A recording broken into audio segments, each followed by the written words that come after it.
Here we go. This is actually chapter 5 in your text, not 4, so I'll make sure that I change that on this slide. This is for Counseling 5001, or Counseling Theories, just to keep us straight, because you may be listening to many things with my voice this week. So I think you have 4 to listen to, but we have a great quote to start with from Adler. It says, "In a word, I am convinced that a person's behavior springs from his or her idea. As a matter of fact, it has the same effect on whether a poisonous snake is actually approaching my foot or whether I merely believe it is a poisonous snake." I liked that, so I added that. Well, let's talk about Alfred Adler. He was also a big part of the Freud, um, the time with Freud, part of that psychoanalytic society. We'll see that in a second. See that they all met together, which I think is really neat. Freud and Adler met in 1902. So he was part of that, the beginning of counseling and these beginning theories, and he is a part of individual psychology, officially the founder of individual psychology. You will note from the article that you are to read about Adler that a wonderful description of individual psychology is here on this part of the article, and grounded philosophically in individual psychology developed by Adler. Individuals are unique and creative. They strive toward belonging and connection with others, and they create fictional goals that influence their behaviors. Also, social interest is a really important concept of Adlerian theory. We'll talk more about that later, but I like that um, description of Adlerian individual psychology. I think it makes a lot of sense. He was also the second of 6, born to a Jewish family in Vienna. His older brother was very handsome, and he was, okay, um, very, very handsome older brother. In contrast, Adler was very sick, and you'll read about this on page 96 in your book, which maybe I have an instructor manual, so I think sometimes when I say a page, it might not be the same one, but in the bio for him, and just always make sure you read that because it'll give the some context for you so that you'll remember them. But Adler was sickly. He'd been hit by a car twice. He had rickets, and he had a whole host of other health problems. His younger brother died next to him when he was 3. At age 4, he had pneumonia, and he overheard the doctor tell his father he was going to pass away, that Alfred was going to die. Um, Adler was more encouraged by father than the mother. She tended to baby him a lot, and he resonated with dad more. He was required to repeat a grade in school. Um, they considered that he drop out of school and become an apprentice, and he rejected this idea and ended up becoming the best student in the class. So these are all really important that you understand why and how he's developed this theory, because these all really play into his development of Adlerian psychology. He studied medicine, fell in love with Risa Epstein. Interesting last name. Anybody caught that little dig there? She was a wealthy feminist and a socialist.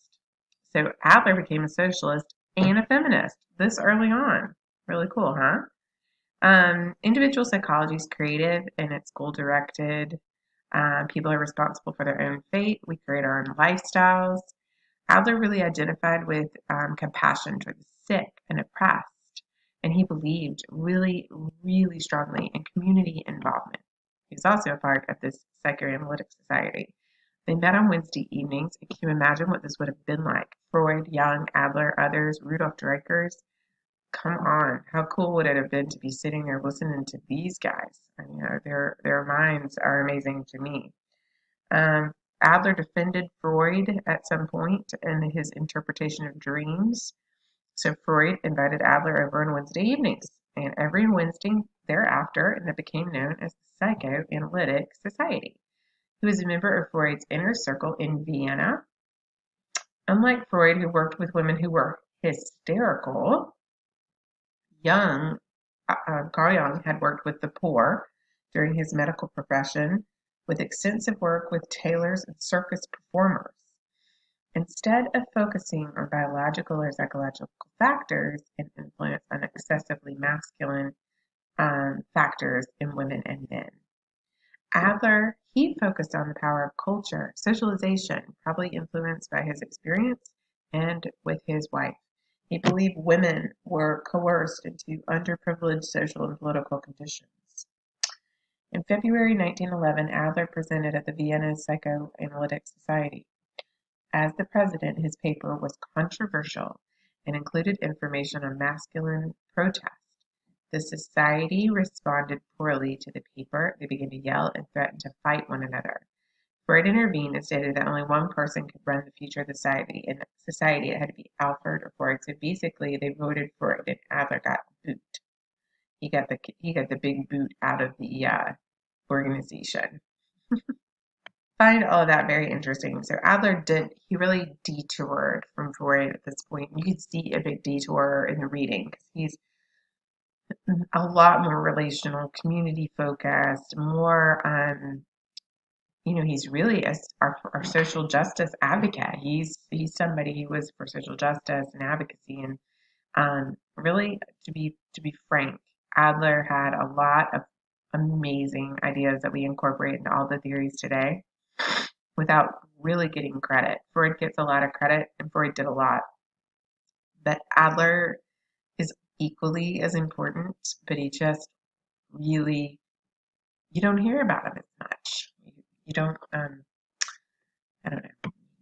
You may have heard of him, but you don't know as much about him, right? His view of human nature is that humans are motivated by social relatedness rather than sexual urges, which is a big detour from Freud. As you'll recall, with Freud, um, he did the psychosexual stages of development, and this is all social. He's saying we're socially connected, and a very current example of that is this book by Johann Hari, based on research called Chasing the Screen. And we're going to watch this for just a second. I think we're going to watch it. It's going to be interesting. This open link while we're here on my computer watching, and we're going to watch this short video. I think you're going to love it. It's called Chasing the Screen. I don't know if you've heard of the book. And yeah, I think we're going to watch it. Do we think we're going to watch it? We do. We do think we're going to watch it, don't we? Okay. Open link. I've never tried to open a link on my PowerPoint while recording. Oh, perhaps this will work. Yep. It's like new territory, right? We're all in new territory right now. Okay. And of course, it's when you build these PowerPoints and then the link's not coming up, but guess what? I can just type it in. All right.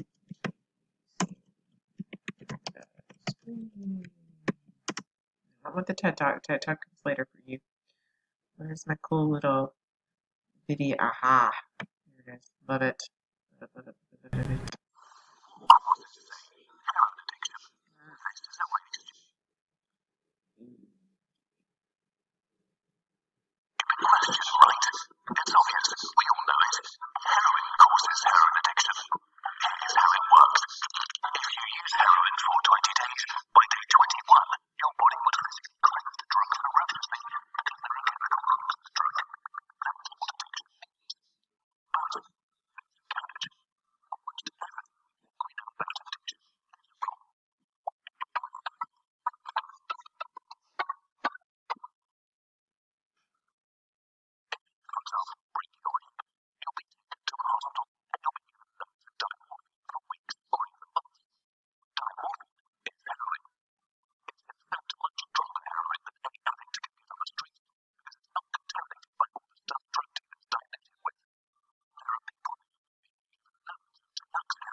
opposite of addiction is connection. Oh, I'm trying to get. Thank you, Johan. Thank you, Johan. Oh, great. Let's see if I can. How can I do that? Okay, there we go. This is an interesting navigation one. Okay, so we're back here, and just want to make sure that I like to kind of put some stuff in there to give you a break, but I love that. We talk about it again in the addiction class, but we watched the TED Talk. Johan Hari also wrote a book, and that's just a fun cartoon just talking about social relatedness and connection, how important it is. And I find it interesting that we have research to back that concept up, and Adler, had that figured out quite a while ago. Just to back up a bit, make sure that I don't miss this. After Adler, the most prominent Adlerian psychologist was Rudolf Dreikurs that brought it to the U.S. There's also some other neo-Freudians, neo-Adlerians, I guess we should say, that are, Karen Horney, Eric Fromm, Harry Stack Sullivan. Just a couple of names that you're going to need to know, and you'll need to know who they are, probably for NC, CPC kind of stuff. Okay, where we were. So we talked about that. We also know that for Adler, behavior is purposeful. It's goal-driven. Teleological is a definition you need to know, and it means goal-driven. Is more conscious than unconscious. So he's more about conscious versus unconscious, which in Freud, as you recall, unconscious is causing everything, right? So we can be understood when we understand what is motivating the behavior or the goal. What's motivating it? What is the goal that the person's working toward? Looking for themes from the past and the present. So in individual psychology, understanding the whole person with a holistic concept, but in relationships, with all the systems that we cannot be understood in part. So he is looking at the unity of person, all the different parts, the systemic impact. And then this is also has a phenomenal, oh my gosh, I can't talk today. Phenomenological, hello, view, that's my dog. Therapists views the world from the client's subjective frame of reference. What is their reality? We're looking phenomenological. There we go. Gotta know it, gotta know it. Okay, gotta know that. Here from the current side. Sometimes I like to be able to see what's coming up next so I don't overstep. I get ahead of myself so much. Theoretical concepts in Adler, I think you're going to like this. A normal condition for all humans are striving that motivates us to strive for superiority is this inferiority complex, right? We're all striving. Adler states that people often live by fictions or views of how the world should be.